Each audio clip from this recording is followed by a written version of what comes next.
Yes, y'all. Welcome in to episode 301 of the Dumb Marks podcast. Turn on the radio. The Fantastic Four is back at it again. Chris, Donald, Jason. I'm your boy Double S, heading the ones and twos today. Gentlemen, how we living, how we feeling, how we breathing? I thought I had a day off, man. No. That laptop was closed. Wasn't watched at all. No. We were planning on doing throwback, just the original two today, and then life always has other plans. Life Life has other plans for sure. So I get on this morning, turn on my computer to log in to get stuff for the show set up. I want to add in my part in the Marks takes for me and Chris to go through the debate, roll that back since it's just the two of us, and go from there. And the laptop turns on, but it's just black. I'm like, this ain't good. Mm-hmm. So I did a hard reset, power button down, power back on, black. I'm like, all right, well, let's hop on the phone and Google, what does it mean when your laptop's on but the screen is black? So it hit you with some quick fixes, watch a YouTube video or two, nothing. I'm like, all right, hop on the Geek Squad. They're like, what's your issue, blah, blah, run through all that. We'll connect you to an agent 4 different times. Just disconnected. So by that time, I'm sending messages in the group chat. I'm sending, I'm like, hey, I'm sending posts out on social media letting everybody know, look, guys, we ain't going to be live at 11. Technical difficulties, stuff's not working. So I get in the car, run over to Best Buy, go hop in, speak to the Geek Squad. And lo and behold, my RAM drive, the RAM stick was completely shot. So they replaced it, got a new one in, went through all the diagnostic checks and memory checks and all that, and we are back in business. So a little delayed action coming at you today. Have no idea if we're going to get any of the regulars on because it's not our normal time slot. I put the bird signal out there letting people know, subscribe, follow on YouTube so you get the notification. If one of you three could monitor the chat, that would be great, just in case people do chime in. And if not, Wellians will get it out there and we'll get a show out to you regardless. So that's how my day is. But as they say, God is good all the time. So shout out to the Geek Squad, getting me hooked up, getting me back up and running. I appreciate everything that they did. I appreciate you guys rocking and rolling with the waves and jumping on, even though you had the day off. Chris, thanks for sticking around. Because I thought he was going to be the first one to bounce. Like y'all are back, I'm cool. Yeah. Donald put in the group chat, hey, I could be back on later this afternoon. And I'm like, all right, Chris is out. He's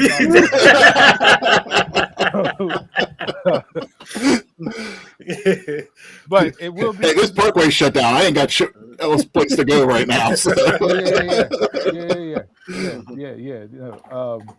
So I do have PTM, roundup here for you guys. Debate this, the Pardon the Interruption style show that we ran a few weeks ago. And we're gonna get into some topics here across the board with what's gone on this past week. We got our mushes and Mount Rushmores lined up for you guys, but we also got AEW predictions as far as Redemption tomorrow night, right? But before 7 p.m. Eastern tomorrow night. 7 p.m. Eastern. But before we do all that, let's get into our first topic of the day today. So, Pardon the Marks, turn on the radio, the headline, the tagline for this show. It was announced this week, kind of out of nowhere, to be honest with you. I didn't hear any scuttlebutt about this prior to, but WWE inked the deal with SiriusXM to turn what used to be what Fightful Nation, channel 156, Yeah, Fight Nation. to Busted Open, um, channel 156, 24/7 wrestling content. The Greca and the crew there set that up, launched it. Probably what, roughly maybe a year ago, around about. Pro Wrestling Nation, yeah. Pro Wrestling A year ago. right? And now, starting Monday, it will be WWE Radio. And that will include live broadcasts of all PLEs. Vic Joseph and Booker T will be on the radio call for SummerSlam, so you'll be able to listen in. You'll have, Raw, SmackDown, all the podcasts that are lined up on the Fanatics lineup. So Cody Rhodes, Stephanie McMahon, Undertaker, 6 Feet Under. Those three are all going to be a part of WWE Radio. And then the big one, right? Busted Open. What's going to happen here? LaGreca made an announcement, when it dropped, starting Monday, they will be a part of WWE Radio. Nothing is changing as far as what he said, as far as the shows, but there are some things changing, which we're going to get into. So before I get into some of the changes that have come about and everything else, takeaways that you guys had when you heard the announcement, thoughts, feelings, and then we can dive into some other stuff that will come about through this. But what was the initial reaction from the announcement of WWE Radio? As soon as they said radio, I was like, man, that's old school. Just it being radio. And then all the stuff that you named off, the one that I'm very interested in is the commentary of the PLEs live. Yeah. That is very interesting. So that means that I don't have to watch. I could actually lay down in my bed with my eyes closed and listen. Still got to pay, though. Oh, of course, yeah. Yeah. Of course that, but it's another way of just like taking it in without actually like watching it. Taking it on the bed, huh? Yeah. I asked that about like a month ago. Like, do they have anything that does that where you can just like listen like a baseball game, football game, Mm-hmm. and now it's come to fruition. So that's what I do like about that. Because I love listening to baseball like over radio more than I like watching it sometimes. I mean, knowing I don't have XM in my car or anything, but like I have used it in the past. So knowing how much and seeing how much in the past couple of years they've gone all in on sports and other podcasts, this didn't surprise me. It came out of nowhere. I was surprised that WWE's going this route, but it's definitely fitting what XM is trying to do for their mold these days. So is this a good thing or a bad thing? Good, but bad that you're not getting all wrestling content. I agree with that. That's the only thing I don't like. So we've seen WWE make some moves that were rather interesting given what has gone on in media landscape. We talked about announcements of them working with another company as far as advertisements and media rights and other stuff. Basically, they're trying to monopolize all avenues of media to get their narrative out there.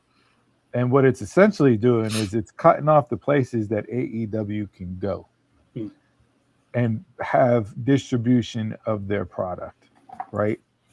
Not just AEW either, but right, not just AEW, but I mean we've seen the chess moves by WWE and by AEW, with WWE with the ID program, signing up indie talent, also signing up several indie promotions. You see AEW has been doing that recently with My AEW and locking in deals with GCW. Well, that one's not formalized, announced yet, but they've been in talks with GCW. They have Maple Leaf Pro that just launched 2 weeks ago on My AEW now. Some other indies have been on there as well, where you can log into My AEW and then, sign, purchase the event, whatever the case may be, from those indie promotions. So we've seen the landscape of content distribution starting to change and funnel into two main sources, AEW and WWE, from a wrestling landscape perspective, right?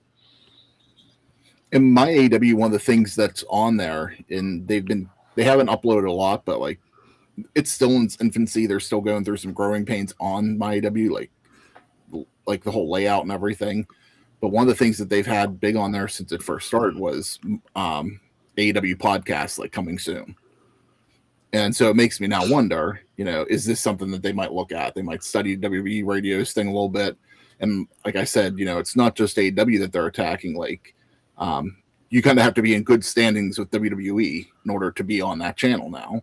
And who was one of the first ones to go was the Coach got released. That he won't be on that channel anymore, where he had a steady show.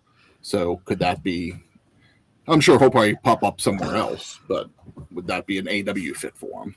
Yeah, you brought up some of the changes, right? But before we get into that sort of angle of it,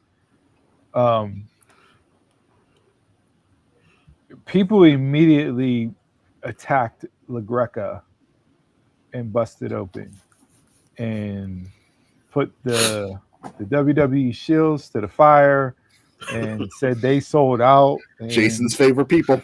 And how could you do this to the wrestling community? You built the 24/7 platform. You worked so hard to get that into existence. You were covering everything under the sun, being critical of all of the above. You had a variety of shows that some were more WWE favorable than others, but you still had your plethora of content to get a full gamut of shows that talked about everything in the pro wrestling industry. It's not a busted open call, guys. Busted Open was not negotiating with WWE to get this deal done. This is serious telling them, hey, we're doing this. We're doing this. Mm-hmm. Are you in or are you out? Mm-hmm. Now, given LaGreca's age and where he's at in his career, and some of the other, like, is it worth him going and pulling everything from Busted Open and trying to find another platform? Mm-hmm. Does he do the Dan Le Batard, the Bill Simmons, the Pat McAfee route, where you start your own media network, you start your own platform, and put all that content onto a new platform with a new YouTube channel and everything else? Like, what do you have the energy to do all of that? Mm-hmm. Or do you just simply get absorbed and now you are essentially on the WWE payroll? But not really, because your deal's with Sirius. Yeah. Now WWE is going to heavily influence what is on that show, Mm-hmm. and it almost makes you want to sign back up for a Sirius subscription to hear and listen to see what's going to change from a content perspective. Are they going to be as critical as they have been with stuff in the past? Is it going to be all rainbows and gold stars and yay, WWE can't do anything wrong? Does the show actually change? Are they going to have to submit a format prior to get things approved that they can and cannot discuss on the air? Mm-hmm. Is the LaGreca rant? Yeah, is the LaGreca rant gone? Right? Like, there's so many things that Busted Open has done for the wrestling community. And even just go back 5 years with COVID. They had a segment where it was like, I forget the name of it, but basically it brought wrestlers on that didn't necessarily have a name or a platform to go on, but it allowed them to cut a promo, talk, and get booked and everything else. Like, Mm-hmm. you saw people take that avenue, like a Ricky Starks, like an Eddie Kingston. Like, you saw these guys utilize that space to help them with NWA or go from NWA to AEW. Yeah. Like, that was a pivotal thing that happened in 5 years ago, 6 years ago. Like, is all that gone now? can you even do something like that now? Are you only going to have Evolve and ID talent on now in that instance, right? Like, so it is. I'm not going to take shots at Busted Open. I'm not going to bury Busted Open. I'm not going to say Busted Open sold out. I'm not going to say any of that. It's just when you look at everything in the grand scheme of things, did LaGreca want to start from scratch? Obviously, the answer was no. That is true. He didn't want to go the route. There's other platforms that are doing podcast deals. Netflix is a big one. But guess what's tied to Netflix already? WWE. Right? I'm sure Amazon's going to start getting into the game soon if they haven't already. Like there's only so many places you can go outside of doing it on your own. Yep. And given LaGreca's age and whatnot, he probably just decided, all right, let's roll with this for what it is. Yeah. So it is what it is. And at the end of the day, with Shane O'Mac's theme music, there comes the money. There you go. And we don't know what's changing money wise, if there is a change in payouts and whatnot, right? But for him to get on and say nothing's changing, the shows aren't changing, that's obviously come out something's changing wrong, right? Yeah, something's changing. Like we've already heard those. Yeah, Coach's show is done, right? Thunder Rosa is no longer on Busted Open. Thunder Rosa is no longer going to be on Busted Open. I'm surprised Nick Nemeth is still there, but the partnership with TNA, so I can see how that, still sticks and works. And he's a company guy anyway, so it's like he's not going to go on and badmouth WWE no matter what. No, but I mean, his insights and takes, like, he's critical when he needs to be critical, like.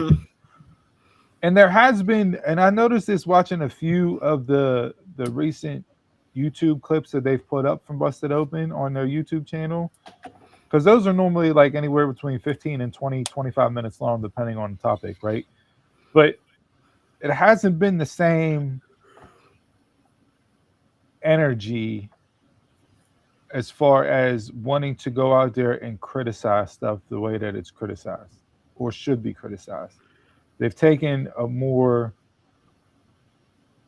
PC approach with the topics that they were covering and diving into those things. Now, what I will say is that for everybody that is bitching, moaning, complaining about this, AEW could have done the same thing. WWE just had the foresight and the vision to actually go this jump route. And do it, yeah. Mm. But this is something that AEW could have done if they wanted to. They could have worked with Sirius to get a deal done if they wanted to. So just because WWE beat them and got across the finish line first, it's not woe is me as far as AEW is concerned in this instance, in my perspective. Like, they had the opportunity to come up with the idea and bring it to fruition. Well, I feel like they praised it if they did. Praise that they didn't? They praised it if they did. Oh yeah. I mean, for sure. If that release on Thursday is, my AEW radio going live on Sirius channel 156, it's a completely reversal of what's going on with this conversation and this topic, right? Oh yeah. Like, good job, guys. You beat the giant to it, all that stuff. Yeah, what an outside the box idea. Is it going to work? Who knows? But hey, like, they did it. Yeah. You have they have the shows that they could do. Shivani does a podcast already. You have Renee Paquette's show that she does. RJ City, you could bring that back in a radio format in that regards. Like, you had stuff that you could have done, and then you have your pay-per-views and your dynamites and collisions that you can do the broadcast for, just like WWE's putting out there with the PLEs and the pay-per-views. Yeah, it just seems like right now, for them, their focus is on the My AEW. Maybe that would just, I don't know, like too much at one Convoluted, yeah. time. Yeah. Mm. We talk, yeah, too convoluted for them. But we'll see. If it works, doesn't mean there's not other places that they can go. I am very interested, much like you guys already said and brought up, about how it actually translates to listening to pro wrestling on the radio. Because that's a special type of skill set to be able to call a football game or call a baseball game or a basketball game on the radio and do it to the degree that as you're listening, you can visualize what's going on the court or Yes. what's going on the field. Yeah. Do you remember when WWE did this in the 90s? Like they tried it, like it was, I don't remember if they did for all the events or like, I don't even remember how long it lasted, but that was like a thing that they were really hyping up in the 90s. It was like, it was WWF radio, and it was Gorilla and JR doing the pay-per-view events and stuff online. And I don't think it was across the country. I don't know what markets it really served. Like, I don't think we got it here, but I remember them hyping that up in the 90s. I don't remember that at all. Yeah, so. I don't remember that at all. Yeah. But Steve, just like you said, that takes talent. That takes a special skill set to do that. Mm. Yeah, like you actually have to turn your eyes into words to speak your visual.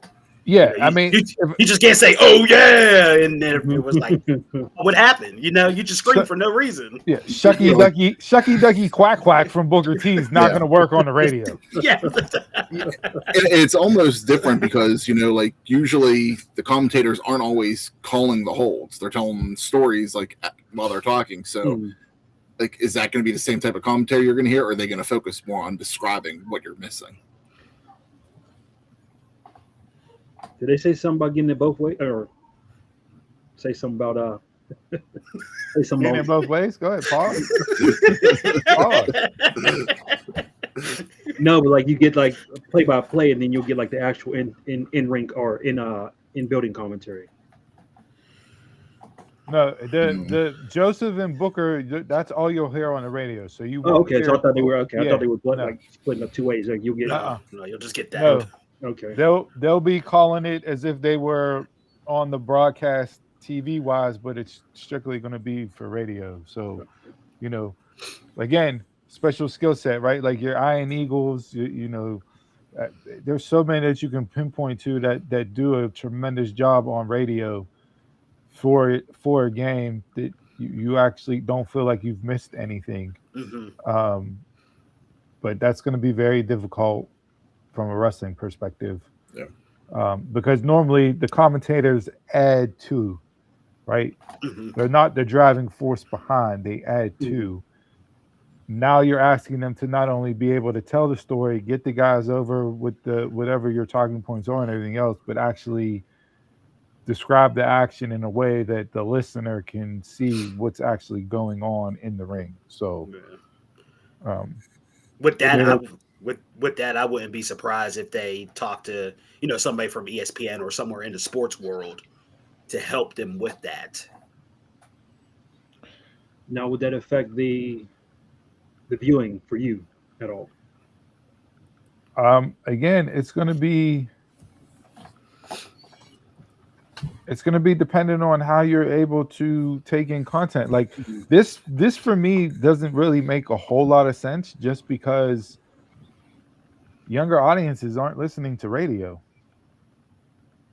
And even though you're not actually turning on a physical radio or in your car radio, although you may be in your car driving, listening to the pay-per-view, but like, am I going to go to the SiriusXM app to click on SummerSlam Night 1 and listen to it that way instead of jumping through 17 hoops to sign into ESPN to,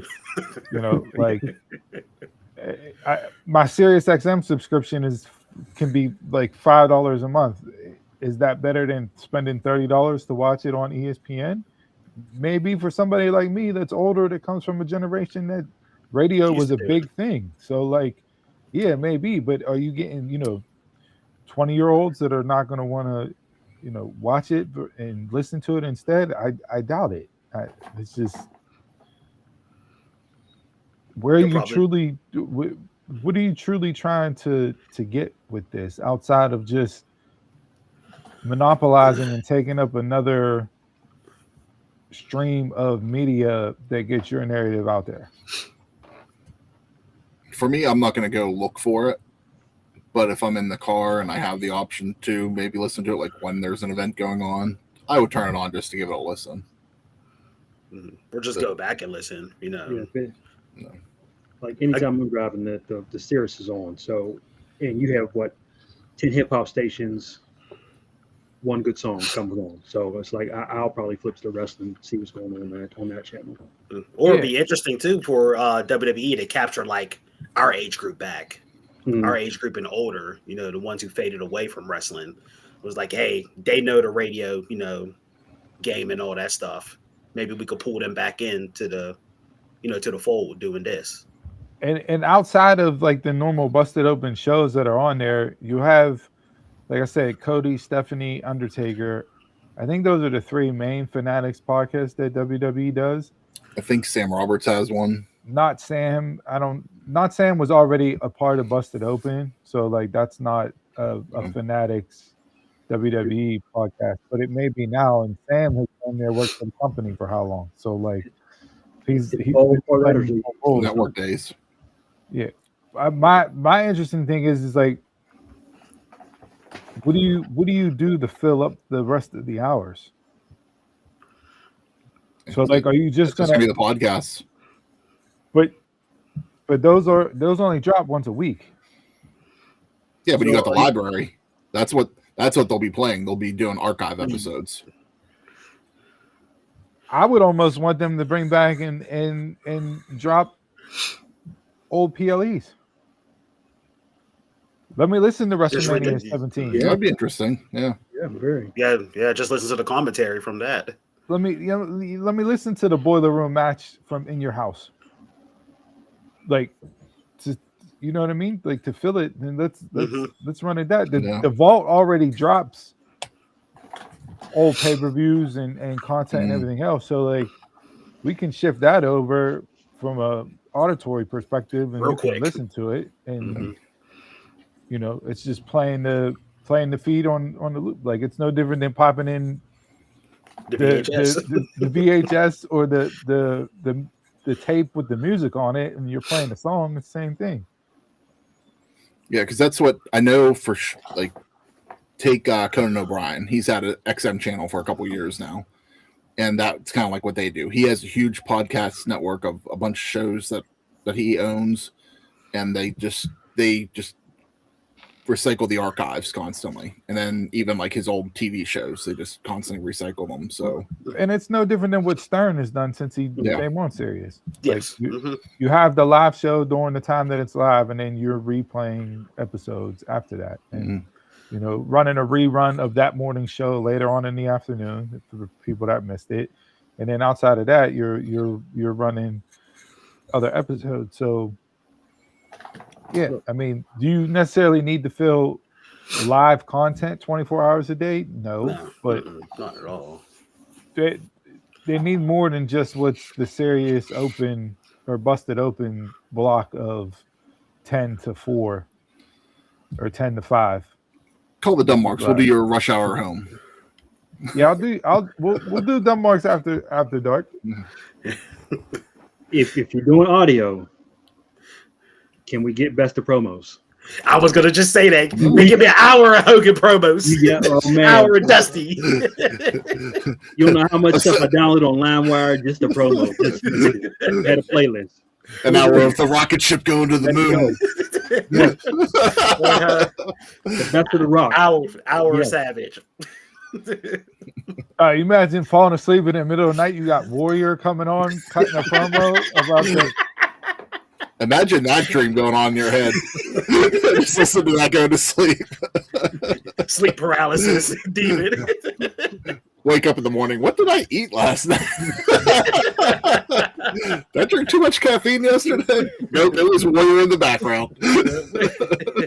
I went to ports unknown in my dreams. All right. There's your main part in the marks debate topic for today's show. We again, it's not the normal part of the marks because there was a bunch of other stuff I had bookmarked ready to throw up and debate, but we'll move forward here. So next up, we got our Mount Rushmores this week. So Donald, I'll start with you. What was your Mount Rushmore this week? Even though you sent it over in the chat earlier. Yeah, I did. But my Mount Rushmore is I'm excited for Aldis to come back into the ring. I think him and Gunther is going to have one hell of a match at SummerSlam. So I am all for that. I think it's going to be a technical power type match. And I'm already calling like early match of the night. I'm glad last night they gave some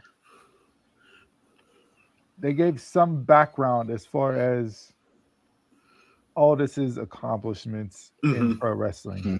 You know, they talked about him being the NWA champ, and you know, although Gunther should have carried it with another step forward and said, "You've been TNA champion."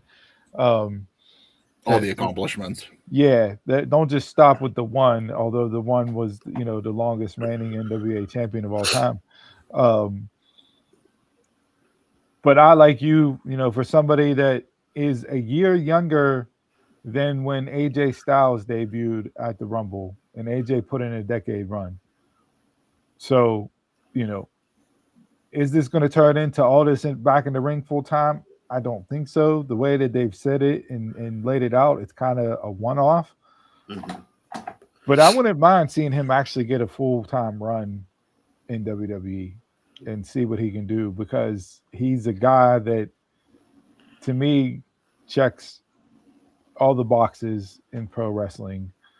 Character work, mic work, in-ring work, presence. He checks all the boxes. Now, even though all those boxes are checked, you can slot him where you want to slot him, but it's rare that you get somebody that check marks all the boxes. Size, everything. Like, he's there. So I am excited for that match. That's probably my top 2 or 3 as far as SummerSlam card, which we'll break down next weekend. As far as expectation wise, what I want to watch and see going into night 1 or night 2. My only gripe was the visuals. Aldis is jacked. I needed like early NXT Gunther. You want Walter? Walter, yeah. Me on me.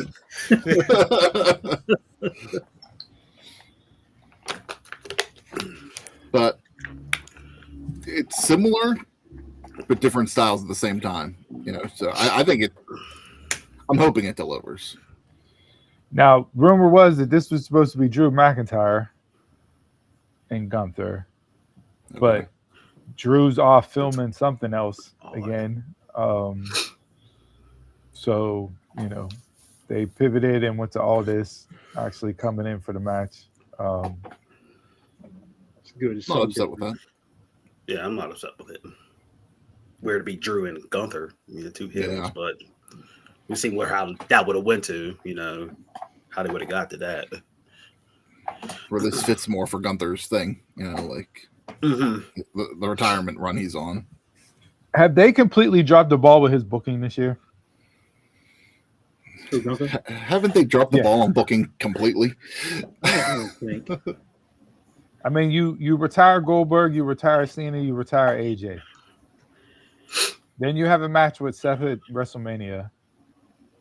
You lose, 3 title shots to Cody. And now you're in this SummerSlam match with Aldis. To me, I just think he needed a reset. Because you got the world's longest, he was unbeatable for a minute. You got the world's longest IC champ. You got all that, retiring people. Okay, cool them off a bit. Let them start back over. Yeah, but they put up career killer. Yeah, it's graphic. Yeah. I mean, yeah. This is almost like it should be the year of Gunther. Yeah, you can't. Yeah. I mean, this coming off of that, it should be. Yeah, it should be title reign, and let's hold it for a long time. Yeah, you can't put up career killer and lost to Cody 3 times. Yeah.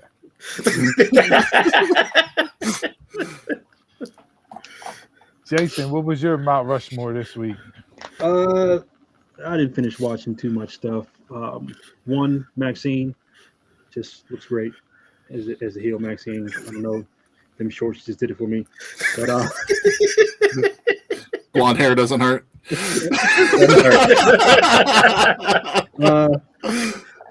Debut of Reign of Volcane in NXT. Song is just signing them up. When she got in the ring, she looked real stiff. I didn't know what she was doing. And then she turned it on. Like she was like, okay, you're doing the big power moves. You're standing. She looks stiff. She's like early Ava Rain. But then she turned it on and showed what she can do. I'm interested to see where she goes. Had a torture rack. Yeah, she is. She is one that I think will quickly climb up the ranks in NXT. If you followed her, Nikki Blackheart on the Indies at all, and seeing what she can do there, they're not gonna just fully unleash everything, right? You got to get adjusted. You got to work WWE style matches and everything else, but a powerhouse for powerhouse sake in the women's division. You haven't had that down there since Raquel. Realistically, right? Jordan. But Jordan wasn't. Jordan's run in NXT isn't what I would equate to like that powerhouse run through. Like, I'm going to talk about just absolute terrible booking for somebody like. Yeah. Where she's at versus where she came in, and it's just that's another mind-boggling situation. I don't know how much of that is on her and how much of that is on the company, but yeah, Rena is somebody that I expect big things out of down there in NXT and pushing her up the ladder rather quickly in that regard. So, I mean, I talk about all the time, big meaty men slapping meat. Let me get Zarya and Rena in there and just throwing haymakers at each other. That again is like Rhea and Raquel back in NXT. Yes. Like that's where I want them to go with that angle, right? With that sort of potential matchup. If I'm booking the show with Sean, I got to get those two women in. They don't got to be soon. They don't got to hotshot it, but like. Let's run that because those two doing their powerhouse moves together, that's something that again will differentiate the women who just continue to carry the show. So, all right, Chris, do you have a Mount Rushmore this week? TNA releasing Alicia Crawford. No, I'm just kidding. Even though I'm fine with that, I'm going to give it to Maple Leaf Pro Wrestling. This was their second week. I've been watching on my AEW, and one of the things that it's been good, not great, but it's been good. But the thing that I'm real grateful for is it's a 45-minute show to watch, no commercials. Like it's an hour in Canada, so it's like cut the commercials on my AEW. You're out in 45 minutes, and NXT like that.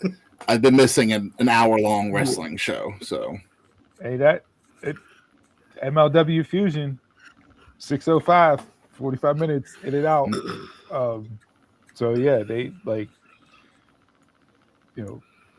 MLW is still you can tell still some of the stuff that they do it. Like I watched last week, and it was just like let's clean some of this up. Like I know you have a certain budget that you can work in, but there's certain things that you can do. Like they had and it was just so oddly booked, but they had Shotzi come out and do Piper's Pit type segment, right? She had it, whatever she called it, Shotzi's Graveyard or whatever it was called, right? And she's doing the talking in an interview, and then they're cutting to the people live in the crowd that are supposedly giving reactions, but like their reactions didn't match what was being shown in the segment, and it's just like.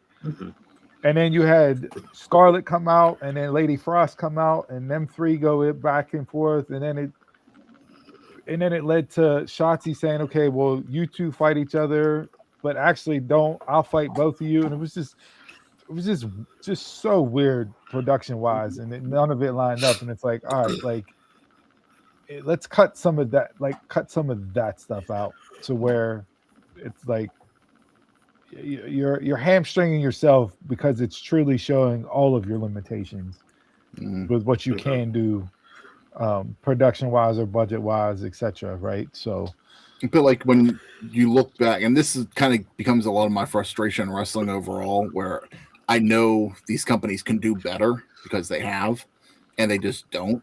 They don't deliver as strong as they should. And it's like, look at Fusion whenever it first started, like 5+ years ago. And it's like small setting, great venue in New York that they would use for it every week, but small setting, but it was focused on the talent, focus on the in-ring, and don't go into everybody's trying to be WWE light, and you don't have to be your own thing and showcase the talent like in MLW. Now, I will say for like what they were trying to do with the segment, it didn't feel WWE light. It felt it was Shotzi specific. So like it was talent specific for her. It was just you didn't have the ability to shoot it and pull it off the way that it needed to be done to come across as being effective. It just turned into I'm seeing all the negatives, regardless of what was being said and the content that was given from the characters. It was just everything that was around the shooting of it that just took me out of the segment itself. So it's even like an MLW or MLP. Like you see, it's Scott D'Amore running it, so you see like his style of how he runs that production, and then you look over at TNA, and you can see how much they're still relying on that Scott D'Amore era, that they're still riding the coattails of that. Like they haven't changed anything enough to be like, this is how we're different than from that era. It's still just the same production style, the same type of booking, just without him. My Rushmore this week is outside of the ring, because there wasn't a whole lot to be positive about from Raw, SmackDown, and Dynamite. So I'm gonna go with the AJ Styles Chris Van Vliet interview. Was really good, and then Dark Side of the Ring, Samoa Joe versus Necro Butcher. I absolutely love that was up there for me. I mean, so I wasn't aware of this when it happened, even though like that's like peak my time should have been aware of it happening back then, right? Like when it took place. But the line, and this was going to be the title of the show until the WWE radio announcement, but Samoa Joe saying that he only took the booking because his girlfriend, now wife, lived close to Philly because he wanted to get a piece of ass. It's just hilarious. I agree. Hilarious. And what made it fun there was Necro Butcher was interviewed first, saying how like this was a defining moment for him, and how he was laying it out all out on the table, or whatever. He said that you cut the show, and he's just like, I took this booking because I wanted a piece of ass. Yeah.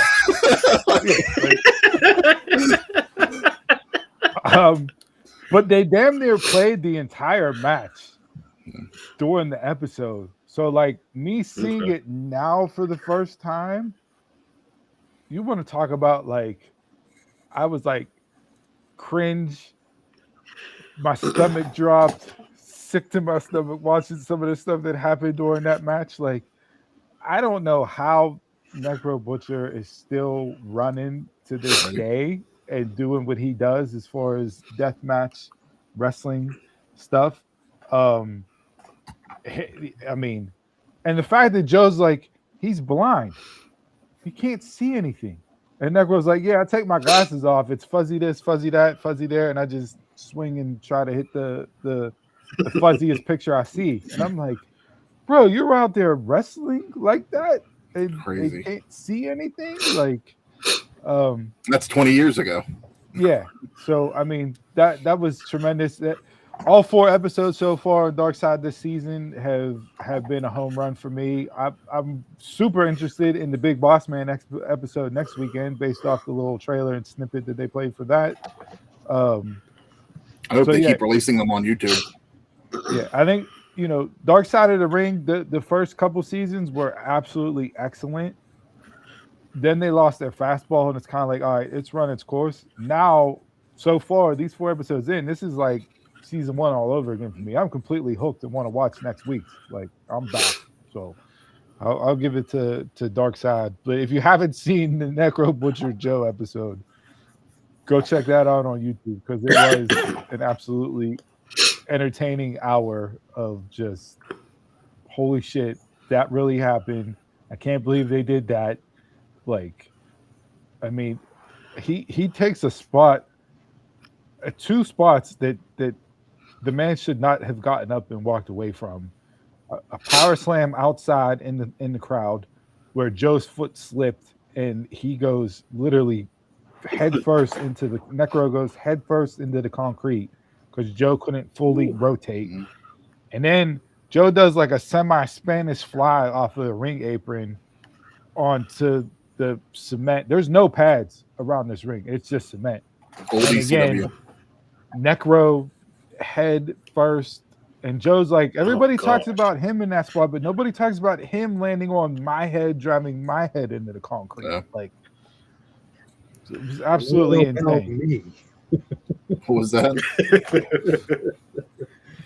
But I will say, after watching that,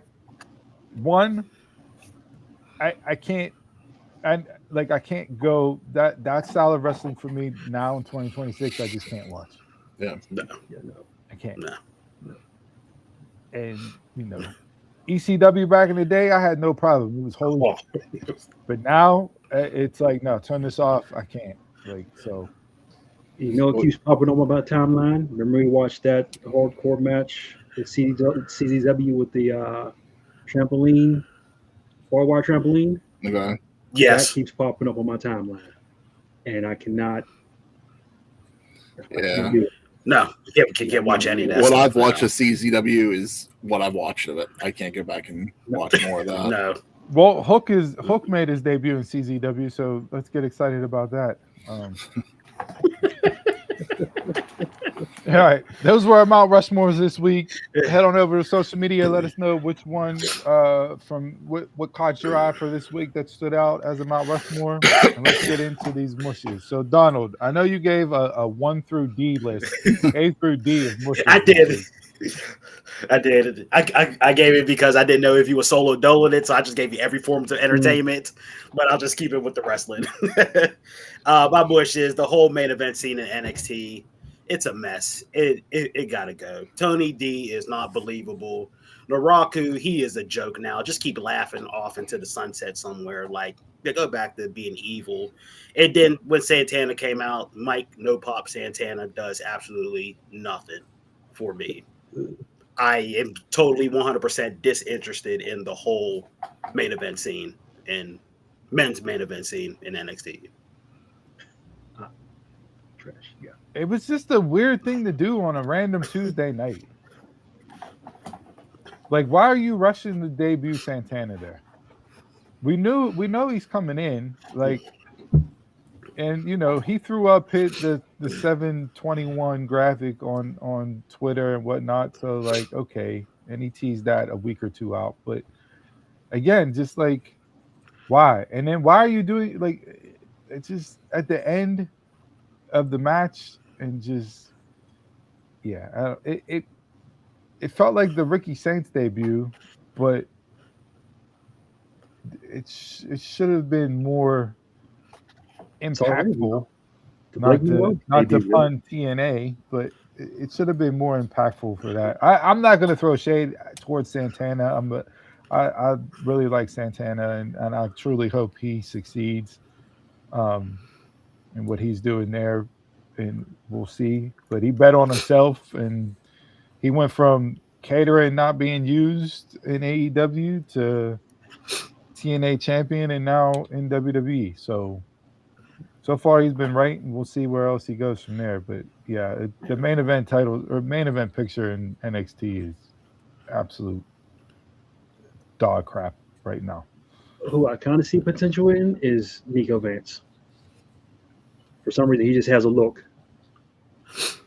If you keep him with Izzy Dane, I mean, they broke him off Sean Spears. Just cut the mohawk, and you could be a guy. I was gonna say he looks exactly like Sean Spears. Yeah, just cut the mohawk, and you could be something. The only thing I'm scared of about it for. Oh, sorry, Chris. I was just gonna say, to quote Cody, so he's just gonna be a good hand like Sean Spears. I'm just scared of Santana because what they're doing with Jordan and Joe Hendry. Like, they are not WWE products, you know, their gimmicks and all that stuff. Those were from TNA. And just because you're not, WWE didn't make you, so. But do we? I mean, do we goes. still hold that trope, even though Hunter took over 4 years ago this week? Like, are we still giving that? Look who's still back there, though. That's the problem. No, but the thing, I think Jordan still has potential. She's just coming off of injury, so she's working main event matches. Joe Hendry is Joe Hendry. Joe Hendry was big in TNA. Joe Hendry is not going to be big anywhere else. Well, they're not doing the Joe Hendry gimmick right. Joe Hendry's just there. The whole point is say his name and he appears, and that, like, TNA nailed it. NXT even nailed it to a point where, like, but now he's just on screen on the main roster, and it's like, hey, it's Joe Hendry. And it's like, no, you're taking away from the gimmick, brother. Like, you're not utilizing the gimmick to build the star. Like, yeah, but then you want the gimmick, and then you want him to be a main event guy. He's never going to be that. Joe Hendry can't wrestle. Bro, you can't tell me that you don't know how to work the gimmick for Joe Hendry if you're working the gimmick for Danhausen. Yeah, but then it's going to be just the Danhausen gimmick, and you already got Danhausen. But it's not a Danhausen gimmick. It's the point of taking a gimmick and booking the character's gimmick to the point that he's going to be successful. They're not doing that. You're just putting him out there like every other superstar. You're taking away what made Joe Hendry Joe Hendry. Danhausen popped up. So, hey, you lost your spot, man. You know what? Took your name off the locker and said, "This is mine." You lost. So, you know what this proves to me? This proves to me we need to start the show at 2 p.m. instead of 11 a.m. Jason did not do. He did not bring this type of back and forth on the original PTM that we tried doing. He just agreed with me with everything. But yeah, nah. All right, Jay, what is your mush there, Jason? My mush was everything Saturday. Everything Knicks related Saturday. I'll give you Carl Anthony Towns because that was Cat and Carl Anthony, even though he don't belong. No. Dude look like Johnny Gonzalez out there. Stiff. Anybody, I'll give Halliburton. He tries. Jalen Brunson just looked like, I don't care if you got your arm in a cast. He looked like he just didn't belong out there. No. The man has no charisma other than dribbling the basketball. He just stood in the corner and did nothing. Give me something. You're in this Knicks Glaze Fest, all of it. But the Marks ate it up. You New York ate it up. Yeah. That's what they did it for. New The York Marks ate it up. Yeah, they took a house show and televised it as Saturday Night's Main Event. Yeah. That was a house show. Better house shows. That was a house show that you put out to the masses. Witnessed. And they had the nerve to put stuff on ESPN. Of course they did. I'm seeing stuff on the timeline before 8 o'clock. I'm seeing Oba coming out. I'm seeing Trick coming out, and I'm like, what is it? They're not advertised for Saturday Night's Main Event. Saturday Night's Main Event starts at 8. Countdown. Why are they had no idea that was even on. Like a PLE. and then I sat there and I put out the poll. Which one are you going to watch tonight? AEW Collision, because we ran off that card at the end of the show last week, which was trash, or Saturday Night's Main Event. And by God, if you watched either one of those shows on Saturday, you just I apologize because I texted you guys not even an hour into the show. I was like, I'm done. I tried because it was in New York. I was like, let me see what they do for the Garden. But woo. I'll give you the tag match. I'll give you the women. The women delivered. I don't know if they delivered, Punk and Cody, and I seen Cody and Nick Colors. Go ahead, Steve. You want to say it?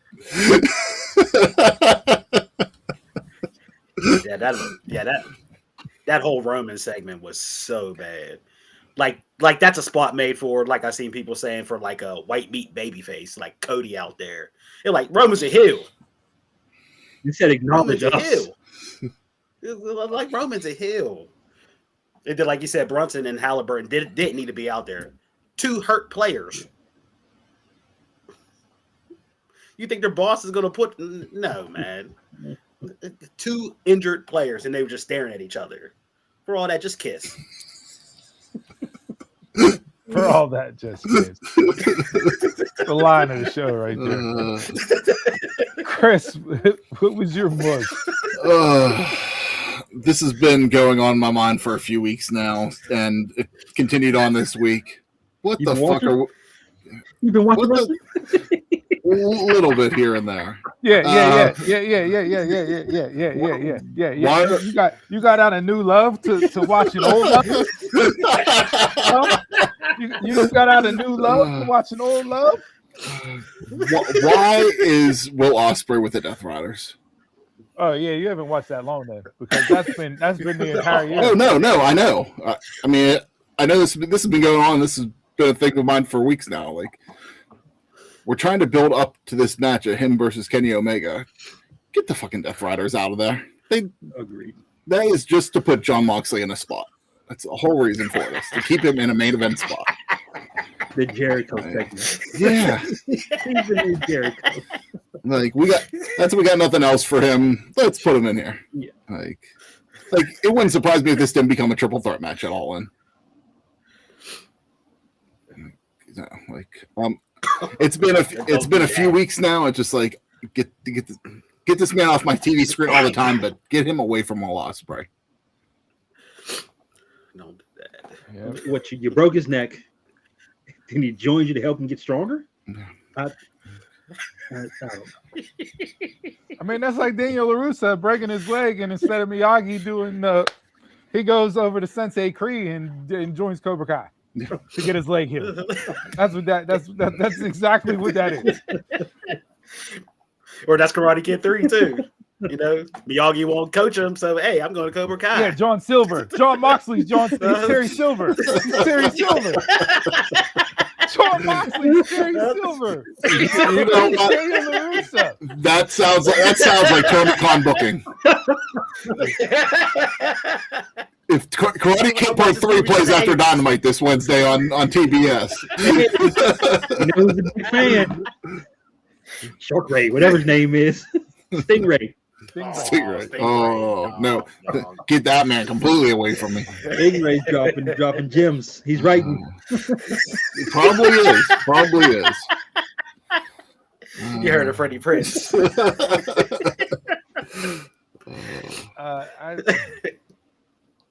We'll save it for this. My mush this week is AEW and WWE. Raw, Dynamite, SmackDown. Throw it all on the mush. All 3 shows. Last night, if it wasn't for Solo Sikoa, LA Knight, and Royce Keys in that backstage segment, that was a complete waste of 2 hours. They finally go back to 2 hours? Yeah. Damian Priest telling Cody, hey, the boys aren't happy with the same people. I don't need that from Priest. Like Priest. Yeah, aren't you a AAA going after stuff now? And you're complaining about the same people in the head of the programming and on SmackDown? Like, maybe have the guy who won that match cut that promo. Maybe, right? You think? Yeah. Raw was absolutely atrocious.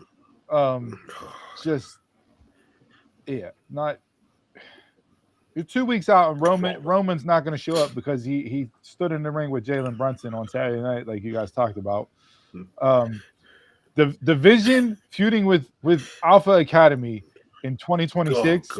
It's you want to talk about dropping the ball on somebody? Braun Breaker. Everything that came out of Unreal season 3, which I watched. I've been in it. I still gotta watch. Watched all 5 episodes.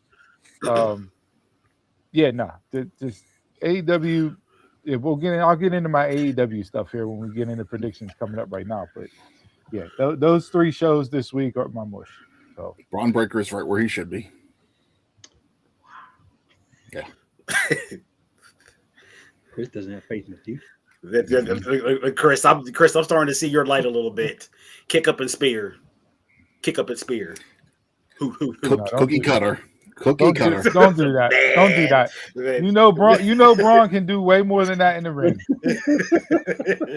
We've seen. Does he have a 5th move of doom?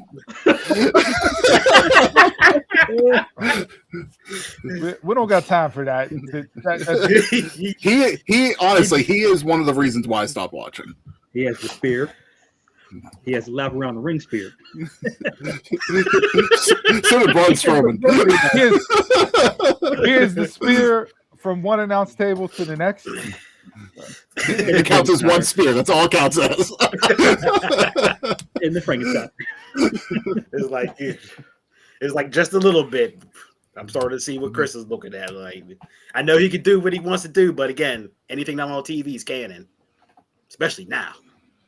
All right, let's move into prediction time. So let's go through AEW predictions here. We have the 10 matches here, 10 matches. Now, don't forget tonight's Collision. So this card's subject to change. 5. Yeah. All right, that's another 5, and AJ Boone will be one. I'm gonna start from. I guess I'm gonna start from the bottom of this list and work my way up here. So, and don't know if all these are actually on the show, or if some of these have been announced for the pre-show, but right now they haven't announced any pre-show matches as of this morning. So first off, we have the double chain gang tag team match with the Bang Bang Gang, Jay White and Juice Robinson versus the Dogs, David Finlay and Clark Connors. I will say the highlight from AEW this week were the 2 promo vignette segments that these guys launched on social media. So the Bang Bang Gang put out a PSA for all dogs 2 weeks ago, which was hilarious. Finlay and Connors dropped one this week, and then the Bang Bang Gang replied. It truly is. It's great television. It needed to be on the show, not done through social media. Your wrestlers are building better feuds and better stories through their own social media posts than what you are creating on the show itself. So, yeah. But I thought this was going to be the Gun Club challenging from the way that they originally announced it on Wednesday. But Jay White and Juice Robinson against the Dogs here. Who you got? I don't know. Maybe use your tag team. That's actually a tag team in a tag team match. Actual tag. I'm going Bang Bang Gang. Give me a dog side. If it was the Guns, I'd take the Guns. yeah. Still hate Juice.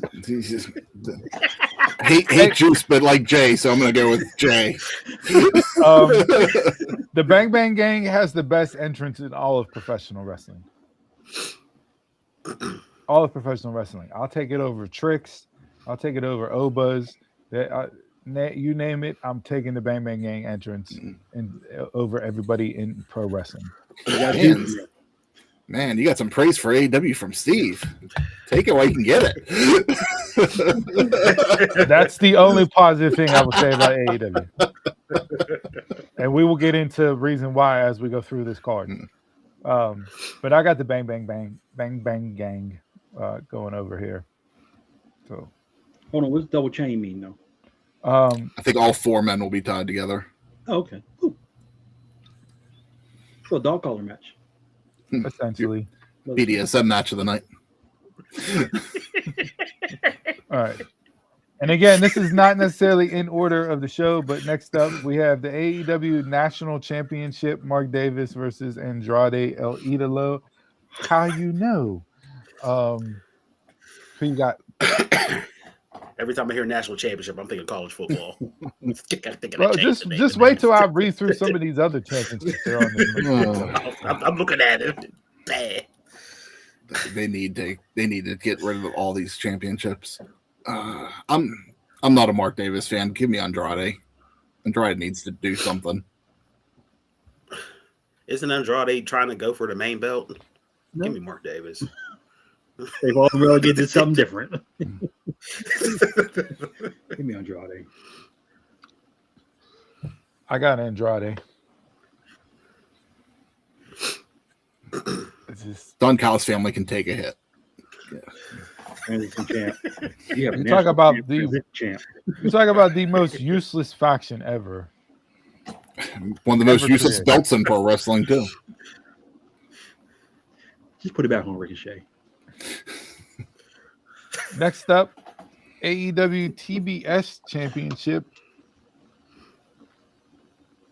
Sheeta versus Maya World. Cheetah. Still with Sheeta. Hail Sheeta at best. Yes. Yeah, I was gonna say I love the gimmick for Sheeta right now. Everything she's done, as you know, leading up to becoming TBS Women's Champion, and what she's done since she's had the belt. I know Maya World's the feel good story of the year in that regards, but Sheeta for me, keep the title on her. Don't cool her off. I think this has potential to be a match of the night stealer. But give me Sheeta. All right, a matchup of a list of 100,000 gimmicks. No holds barred. The Painmaker. Chris Jericho versus Tommaso Ciampa. Give me Ciampa, and then next month or next pay-per-view he'll fight Lionheart. Who won the last match? At Beach Break, Yeah. Ciampa. Give me Ciampa again. Run through them all. You got to give me Ciampa. But if he, I forgot Jericho won or Ciampa won a beach break. So my gut's going to tell me Jericho is going to win now, but I want Ciampa to win. So Ciampa. Are we in the Jericho vortex? The list of 1,000 gimmicks. Just, yeah, it'll probably be Lionheart next month at All In. Debuting soon on Raw. Ciampa. Next up is your 6-way ladder match to determine a number one contender for the AEW International Championship. So now we're using ladder matches to determine number one contenders. Got it. Awesome. Exactly what I was thinking.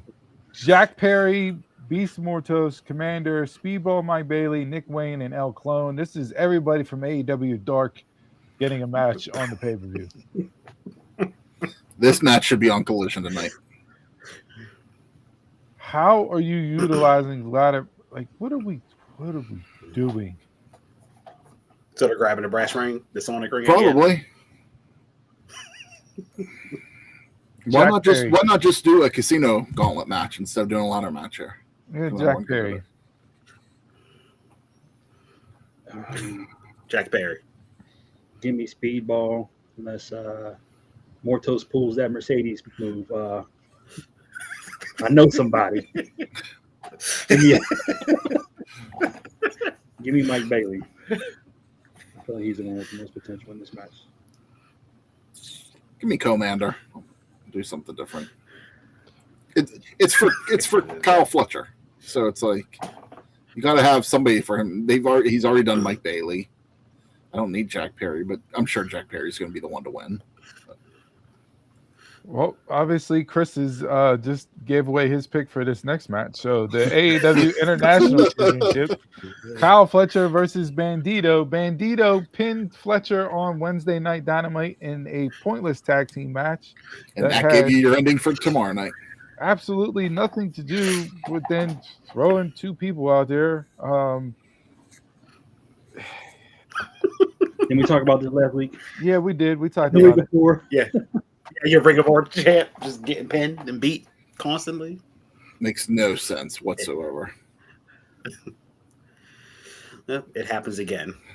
Fletcher. Kyle Fletcher. Is this going to be a good match? Yes. Like this is my number one that I think should be match of the night. This is your prototypical AEW pay-per-view match. Yeah. but you just put the belt back on Kyle Fletcher. Why are you giving him somebody that should be actually legitimately a contender to become that next international champion?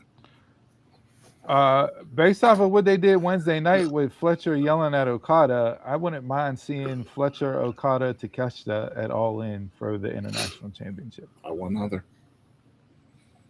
Because AEW just, I mean, we just book matches to book matches. We're not telling stories. We're not progressing shows. We're not doing anything, right? This is that based off of this card.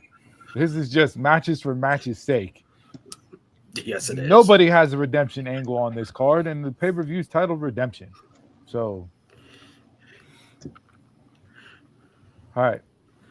Now it's time for Chris's favorite match of the night. Mina Shirakawa. The Death Riders, Jon Moxley and Will Ospreay versus the Young Bucks, Matt and Nick Jackson. If Mina, it should be Sheeta versus Mina, Jason.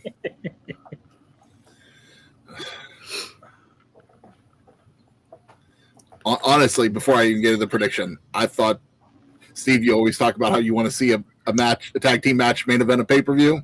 I thought this was potentially going to be your main event of this pay-per-view. Oh, just because Moxley and Ospreay are in it? And Young Bucks. I was like, this will be the one. Because it was like, I mean, Kenny Omega and, like, does that match even mean anything to be the main event? So we'll get to that. We'll get into it. It's like until they said it on Wednesday, they opened the show saying your main event. I was like, oh, okay, that's gonna be the main event. I was like, I had a feeling the tag team match might steal the spot, but. All right, give me the Death Riders to further the tension between Ospreay and Omega. Give me Ospreay. That's it. Chris, I'm with you with Ospreay. Ospreay is not losing until next month. We get past all this stuff. And you know what's sad is that this next matchup, both of these two matches here, they've got it wrong, and maybe they'll do it at All In, but I don't have faith. But next up, we have AEW World Tag Team Championship, Cope and Cage versus the Death Riders, Claudio and Pac. Claudio and Pac are just a tag team because they're in the Death Riders. Yeah. Why are you not booking Copeland and Cage versus the Young Bucks? Yeah, probably next month. That's the match that we need to see for the tag team titles. I don't know who's taking the pin in this match. Pac. Yeah, 100% Pac. The stepping stone. Like, this is going to be a good match, but there's no heat. There's nothing going on for 97% of this entire card. The next match that I'll get into is the only match that actually has heat and story to it. And we'll see why whenever we put it up. But I got Cope and Cage retaining. Same. Cope Cage. All right. And the match that is probably the most interesting on this card. Another argument to be the main event. From a story-wise perspective, the AEW Women's World Championship, Tekla versus Willow Nightingale. This was the only thing that I enjoyed on Wednesday night, was that promo segment with Mick Foley and them two going back and forth. And this is the one that can actually fit into a sort of kind of redemption story. Sort of kind of fits into a redemption story, yes. Yeah. Although Willow was only out for 3 weeks, she didn't need to drop the TBS title. You didn't have to run her through and do what you did, but you did. We're here. And now we have the match. So, again, does this mean anything? Because you have Mercedes Moné challenging for the title at All In. So, from a booking perspective, you booked yourself into a corner if you give Willow the title, because she deserves longer than a month. But if you have her lose to Tekla, then what good have you done for Willow? So I'll go Tekla to retain, and I'll have Mercedes versus Tekla because I think right now that's more of a money match, although Willow and Mercedes are quote-unquote wrestling soulmates. Anytime those two get in the ring, I'm going to sit down and watch it, but I do not want Willow going into All In with a 1 month title reign and her losing it to Mercedes at All In. 100% agree. For me, Willow needs to beat Mercedes for the title. That's the story. How long have we talked about that? Said that numerous times on this show. Yeah. So that's what I want to see the match wise. But I like Willow. Like, I want her to be in the title picture. So this is good. But I mean, at least storyline wise, if Tekla beats her, and Tekla is going to be my prediction to win. At least if she beats her, you can sit there and say, you can do the storyline of did she come back too quick from injury to justify it? But they're not going to. But you bring out Sky and the other one. Yeah, you got that. So yeah, Tekla, because I don't want Willow being champion for a month and losing it to Mercedes. She does not deserve to be a paper champion. Yeah. Tekla for the win. Tekla. Just simple as that. And finally, the most irrelevant pay-per-view main event I think I've ever seen booked on a show in the history of pro wrestling. Who's Kevin Knight? I don't think You're talking about I don't think you can have a more irrelevant main event. I mean, Bam Bam Bigelow and Lawrence Taylor at WrestleMania main eventing is more relevant than this main event. I don't know about that, but 1,000%. 1,000%. They told a great story for that. I mean, we know it's Ospreay Omega. It's signed, sealed, delivered. Yeah. Kevin Knight. ISO screen. I'm going to continue to say it. I'm going to continue to say it. Kevin Knight. Not everybody deserves to be in the main event picture. Not everybody deserves to hold the main title belt, the heavyweight championship of the world. Kevin Knight is not a face of a company. Kevin Knight is not a main eventer. Kevin Knight, the Jet 2 belt. Sit your spirit ass down, okay? Bankruptcy. Take you out of business. He's not it. He's not it. There's nothing about Kevin Knight that differentiates himself from anybody else. Kenny Omega giving him a title shot because he runs faster and jumps higher. Guess what? I ran off a list of names last week that do that 10 times better than Kevin Knight does. Is this the match that changes Steve's mind? Absolutely not. Not hard to deliver.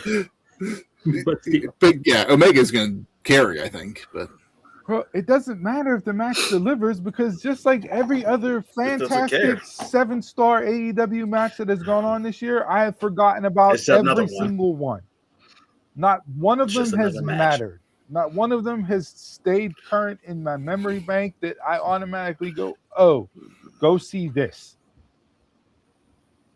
Yeah, but we're getting older. Everything kind of leaves early.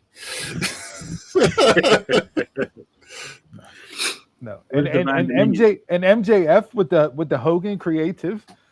MJF booked this. MJF went to Tony Khan and said, listen, I want to push my matchup from the pay-per-view to do it on a random freaking Wednesday night Dynamite. I want the TNT champion to face Omega at Redemption. I want MJF's driving creative now for AEW. Why not anymore, brother? Creative control. When creative goes in AEW, why not? Sounds like Kevin Nash booking. Kevin Knight's not better than Montez Ford. Kevin Knight's not better than Leon Slater. Kevin Knight's not better than Ricky Sosa. Kevin Knight's not better than Carmelo Hayes. Kevin Knight's not better than Trick Williams.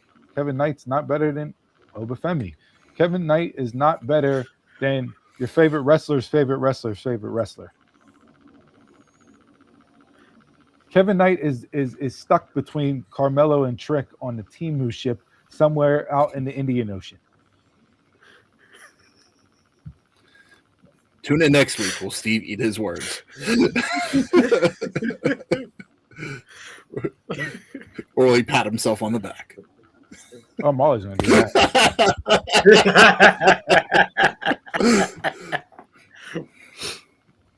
All right. I mean, this is a no-brainer, right?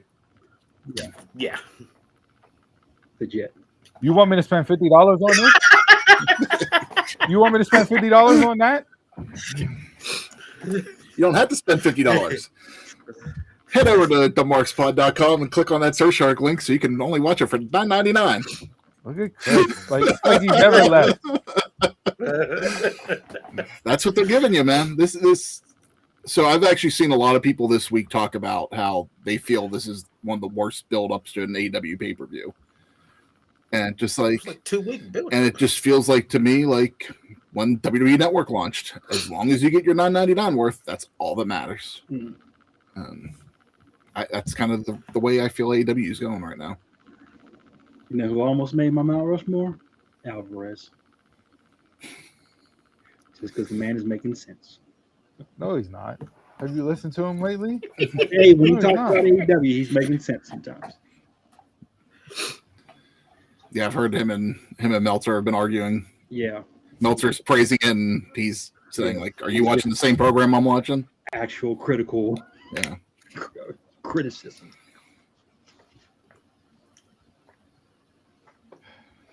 Do you see why I don't watch?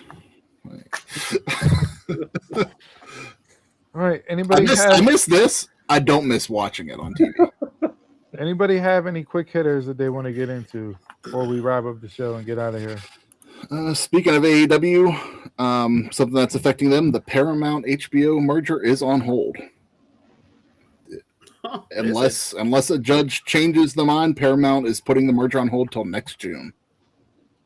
So see how the lawsuits go. And there's lawsuits here in the States, and there's going to be lawsuits overseas. So we'll see how that goes in the coming year. Interesting.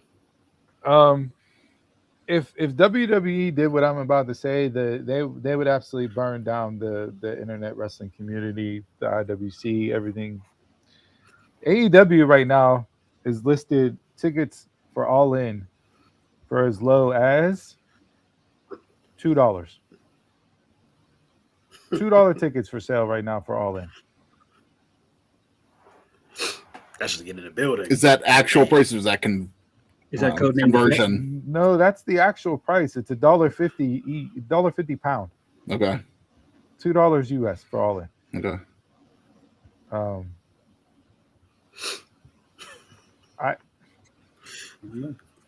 But hey, you know, butts and seats, man. Butts and seats. WWE's catching hell for lowering the prices to $25. AEW's like, hold my beer, $2. We want lower ticket prices. What are we running dollar drinks from 10 to midnight at Tequila Willie's? Is that what we're doing for All In? What are we doing? Hey, you might need it for SummerSlam and All In. Free before 10. But you see when they lowered the ticket prices for SummerSlam, how many people bought. Yeah. It was like, oh, shocking. Don't forget to sign up for Club WWE. I have other stuff, quick hitters, but I'm not doing it after talking about that stupid show for the last 15, 20 minutes. All right. That's episode 301. Turn on the radio, the Dunmar's podcast with your boys, the Fantastic Four, back at it again for one special edition. Who knows? Maybe this will be the beginning of looping Chris back into the weekly fold. Head on over to all social media platforms. I'm not letting you speak right now. I'm doing the sign off. Okay. Head on over to all social media platforms at Dunmarks Pod. Leave us comments, interact. Let us know what your mushes and Mount Rushmores are for the week. Email the show, dunmarkspod@gmail.com. We like hearing your guys' feedback so we can improve the show to continue to deliver high quality entertainment for you guys on a week in and week out basis. Head on over to dunmarkspod.com for all our affiliate links, Pro Wrestling Tees, WWE, Surfshark VPN, all the goodies that you need to get yourself set up for success from a wrestling watching content consumption standpoint. Anybody have anything else before we get out of here? If the bridge would get Chris back on the show, I hope it never gets rebuilt.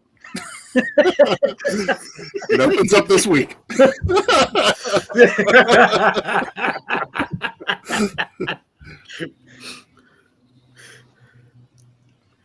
I'm good. I'm good.